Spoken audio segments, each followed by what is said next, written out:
Rather than relying on willpower every time you need to make the right choice, it's more effective to focus on optimizing your environment. This is the key to self-control.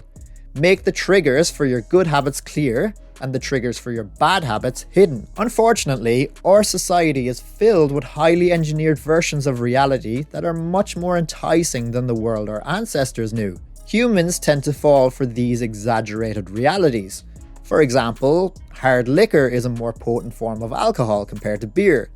Video games are a more intense form of play than board games. Advertisements are crafted using ideal lighting, perfect makeup, and Photoshop.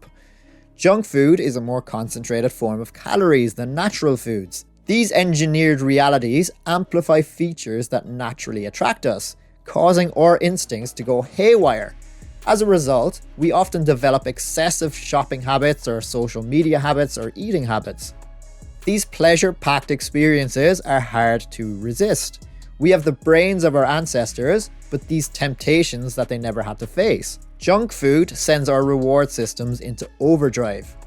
After hundreds of thousands of years of hunting and foraging, the human brain has evolved to highly value sugar and fat as easy sources of calories. These calorie-dense foods were rare when our ancient ancestors roamed the savannah. In an environment where your next meal was uncertain, consuming as much as possible when it was available was a vital survival strategy. Hence, why we all have this ability to store fat so easily, because times of food shortages were common. Today, however, we live in a calorie-rich environment. Food is abundant, but your brain continues to crave it like it's scarce. Placing a high value on sugar and fat is no longer advantageous to our health because for those of us who are lucky enough, we don't face food shortages, so our fat accumulates and accumulates. But the craving persists because the brain's reward centers have not changed for approximately 50,000 years. The modern food industry relies on stretching our Paleolithic instincts beyond their evolutionary purpose. That's why optimizing our environment is so important. We need to give ourselves any edge we can get. We're at war with our environment every day. So what can we do to optimize our environment? Well, we've already touched on getting rid of junk food around the house. Of course, it's hard to go cold turkey completely, so that's why I advocated before about having a few lower calorie substitutes around. Or keep a few ice creams in the freezer. They're not as immediate as a chocolate bar or cakes or cookies, as you have to let it melt a bit to get it just right for eating. Takes a lot longer to eat too, so you're more likely just to have one. It's less likely to turn into a binge. But it is hard to go cold turkey on sugary treats, so having these as an option is a good transition. Ice cream in small portions, that is, not a whole tub. Don't back yourself to just eat a few spoons from a tub. While you're restricting calories, that could very easily turn into a binge. But if your house is filled with junk food, sugary cereals, cookies, cakes, biscuits, you don't stand a chance. You'll have many weak moments throughout the days. It's a battle between your willpower and your primal urge to eat. Even if your willpower wins 9 times out of 10, it's not enough. Your primal urges just need to win once. So really, we need to cut that out at the source. The shop. Don't bring temptation home. So please don't go shopping hungry. I cannot stress that enough. In fact, don't go shopping when you're even peckish. If you're going to a shop, make doubly sure that you're full beforehand. A primary goal of food science is to create products that are more attractive to consumers. Nearly every food in a bag, box or jar has been enhanced in some way, if only with additional flavoring. Companies spend millions to discover the most satisfying level of crunch in a potato chip or the perfect amount of fizz in a soda. Entire departments are dedicated to optimizing how a product feels in your mouth. Other processed foods combine sensations, like crunchy and creamy, like the gooiness of melted cheese on top of a crispy pizza crust, or the crunch of an Oreo cookie combined with its smooth center. With natural, unprocessed foods, you tend to experience the same sensations over and over. Taking 20 bites of plain chicken in a row is pretty boring. After a few minutes, your brain loses interest and you begin to feel full. But 20 French fries? It's easy, double that, triple it even. You've got that crispy exterior with the smooth potato inside. Foods that offer a dynamic contrast of sensations keep the eating experience novel and engaging, prompting you to eat more. Food scientists use this strategy to find each product's bliss point, the perfect combination of salt, sugar, and fat that stimulates your brain and encourages you to keep consuming. As a result, you tend to overeat because hyper-palatable foods like these are especially appealing to the human brain. So when you go grocery shopping, you're in a battleground and it's not your fault. So if you go in there hungry, I'm sorry, but you're doomed. You are being inundated with visual cues everywhere you look. I don't care how good your willpower is, walking through the aisles of calorie-dense, hyper-palatable food and all its marketing tricks, you're going to give in at some point, even if you're peckish. So don't go shopping hungry. That will go a long way towards not bringing temptation home. Now, I said before not to restrict yourself of foods you love, and now I'm saying remove the junk food from your environment. So which is it? Well, it's both. Optimize your environment as much as you can. You spend most of your day in work or at home, remove cues from there. You need to make it so that you're less likely to be tempted in these situations. You're less likely to think you need a treat. But if you are absolutely craving something sweet, know that you do have room to maneuver. But it's not just junk food at the grocery store, right? It's the temptations of fast food too. So delete the fast food apps and the delivery apps from your phone. Uber Eats, Deliveroo, Just Eat, whatever it is that you use to get your takeout meals. Delete them. Whenever you go on your phone and you see these apps, temptation looms. Remove the visual cues. Remember, the people with the best self-control are the ones who need to use it the least. Deleting these apps is more significant than you might think.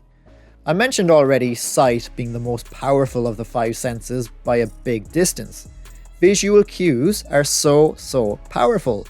Seeing that fast food app for a split second is enough, and that's been proven in studies. It's been found that showing drug addicts a picture of cocaine for just 33 milliseconds stimulates the reward pathway in the brain and sparks desire. This speed is too fast for the brain to even consciously register. The drug addicts couldn't even tell you what they had seen, but it was enough. They craved that drug afterwards all the same. So even if you're just scrolling through your phone, past the fast food or delivery apps 5 or 6 times a day, you might think you didn't even notice them, but your reward centers notice. Your eyes pick it up without you even realizing. Your brain is registering it subconsciously. So that's why, yeah, it sounds simplistic to just say remove the Kit Kats from your cupboard or remove the food apps from your phone, but your vision is so much more powerful than you think. Likewise, get rid of any fast food flyers that might be hanging around your house or pinned on a notice board. If a flyer from Domino's Pizza or KFC or whatever comes in the mail, scrunch it up and throw it in the bin immediately.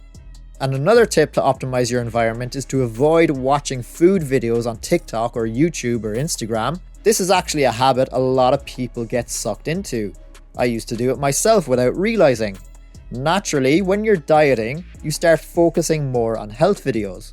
And a lot of these videos are suggestions of meals which are shot in a way to look absolutely irresistible. After you focus on one or two, the algorithm will give you more and more of these videos. And suddenly, you're met with video after video of delicious food. These are a severe trigger to binge eat and abandon your attempts at a calorie deficit. If you see food on TikTok or Instagram Reels or whatever it is, just swipe past immediately. Don't linger. Don't give your algorithm a chance to bombard you. Likewise, avoid cooking shows on TV. Watching all that delicious food being served up while you're in a calorie deficit is not doing you any favors. In fact, it can be torture. Maybe that sounds over the top to you, but visual cues are everywhere. We can't help being bombarded with them in public, so the best we can do is get rid of them in our home and in our workplace and on our phone. Visual cues lead to food cravings. But what actually is a craving? To understand, we begin by examining a biological signature that all habits share: the dopamine spike That might be a term you've heard thrown around. Dopamine is a neurotransmitter in the brain associated with pleasure. A dopamine spike, in other words, a sharp release of dopamine, can occur in response to various behaviors and experiences that contribute to our overall sense of pleasure, or motivation, or satisfaction. In other words, more simply, dopamine is a special chemical in your brain that makes you excited about doing the things you enjoy and makes you feel happy when doing them. You eat chocolate, you get a dopamine spike, this rush of dopamine. Someone likes your photo on social media, you get a dopamine spike. You watch your favorite TV show, you get a dopamine spike.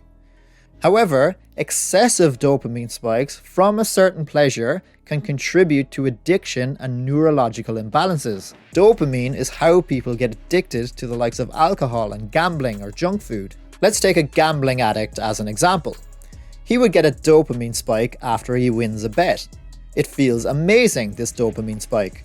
So he wants to chase that high again, he wants to chase that pleasure. So he keeps gambling in the hopes of experiencing that high, that dopamine spike from a winning bet again. However, when it comes to habits, the key takeaway is this. Dopamine is released not only when you experience pleasure, but also when you anticipate it. So, that gambling addict has a dopamine spike after he wins a bet, but he also has a dopamine spike right before he places a bet. Likewise, cocaine addicts, for example, get a surge of dopamine when they see the drug, not just after they take it. Whenever you predict something that will be rewarding, your levels of dopamine spike in anticipation. And whenever dopamine rises, so does your motivation to act on it. So when we see junk food, that's when our dopamine rises, in anticipation of eating it. Our brain's already releasing dopamine and expects you to deliver more upon eating the food. That's why, for example, it's so hard to resist carbohydrates completely. We talked before about how some people attempt diets that completely restrict carbohydrates. Well, I made the point that these diets are not feasible long term because they are so difficult to stick to. This is why. You see some cake, or you smell fresh bread, or you see your coworker eating pasta, your dopamine has already spiked upon seeing it or smelling it. Then, subconsciously, your brain is telling you it wants to act on it and eat those delicious foods. And we're surrounded by them every day. They're everywhere. Cafes, shops, adverts, the smell of a restaurant. Carbohydrates are everywhere. And junk food is everywhere. So that's what a craving is. You crave a food because your dopamine has already spiked. It's already too late. So all these visual cues in our world lead so easily to cravings, and cravings can lead to binge eating. That's why it's so important to optimize our environment and remove visual cues. You can also optimize your environment not just by removing visual cues, but by adding in certain visual cues. If you keep your fridge stocked with more protein options, especially quick snacks like protein yogurts, you're more likely to reach for one of these at the expense of reaching for junk food or a high-carb snack. So add more chicken or yogurt to your fridge and have less cereal and bread available, and your mindset will shift when you're wondering what quick thing to make for yourself next time you're peckish. The biggest factor though in our environment is our relationships. We pick up habits from the people around us. We might copy the financial habits of our parents or the way our co-workers operate. You might assume the same alcohol habits as your friends. We adopt similar fashion sense to them. Or when your partner has a particular sleep pattern, you might eventually pick it up as well. I find that I often imitate the behavior of those around me without realizing it. In conversation, I'll sometimes automatically assume the body posture of the other person. I mimic the language and slang terms of my friends. As a general rule, the closer we are to someone, the more likely we are to imitate some of their habits. Let me tell you about a groundbreaking study, the Framingham Heart Study. They tracked 12,000 people for 32 years, and they discovered that a person's likelihood of becoming obese increased by 57% if they had a friend who became obese. It works the other way too. Another study found that in a relationship, if one person lost weight, 33% of the time, their partner would also lose weight. Our friends and family exert an invisible peer pressure that influences us to follow their lead and pulls us in their direction. We absorb the qualities and habits of those around us. So how can you optimize your environment with regards to people? Should you remove your husband or wife from your environment? No, don't do that. One of the most effective ways to build better habits is to join a community where your desired behavior is the norm. New habits seem much more easy and achievable when you see other people doing them every day. If you're surrounded by people who love books, for example, you're more likely to think it's normal to read a book every week. If you're surrounded by people who eat healthy, you're more likely to consider eating healthy to be a common habit. Your culture sets your expectation for what you consider normal. Surround yourself with people who have the habits you aspire to develop. You'll elevate each other. Nothing sustains motivation better than being part of a tribe. It turns a personal journey into a collective one. When changing your habits means fitting in with the tribe, change is very attractive. It's a great idea to join a local walking group or hiking group. If you don't have one available to you, maybe you can rope your partner in with you on your walks. Twist their arm to go for a walk with you, maybe you can make it a regular thing. Or your kids or your friends. Instead of meeting your friend for a coffee, maybe meet them for a walk instead. That achieves two things. You're removing yourself from an environment, the coffee shop, where they'll have croissants and cakes and buns displayed at the counter. These are tough visual cues to resist. And it also makes your walk a whole lot easier to achieve. If you're walking and talking, your walk will fly by. You won't even notice that a whole hour or more has passed. Soon, you'll find you're looking forward to your walks a lot more when you're combining it with something pleasurable. This is called temptation bundling. You're more likely to find a behavior attractive if you get to do one of your favorite things, like catching up with a friend, at the same time. I love listening to podcasts, so I make sure that I save them for my walks. I have an unwritten rule where I can only listen to podcasts if I'm out for a walk, nowhere else. That way, if I really want to listen to a particular podcast, I can only listen to it if I get out there for a walk first. It forces me out on those bad days where I don't feel like going. So if changing your habits means fitting in with the tribe, change is very attractive. But be wary that when changing your habits means challenging the tribe, change is unattractive. Maybe your friends who don't share in the things you do will smirk or dismiss your weight loss journey. That can be tough to put up with.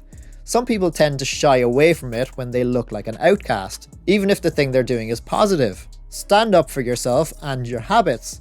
Show them what you're all about when you meet them. Maybe they're the type to meet up for coffee and cake. Cake can be hard to resist at the best of times, we all know that. It can be even harder to resist when everyone else is getting some and you're going against the grain. But be strong in those situations. When changing your habits means challenging the tribe, change is unattractive. It's natural, but be aware of it and don't let that get the better of you. Be resistant to your group if they all want cake. Be proud to say no.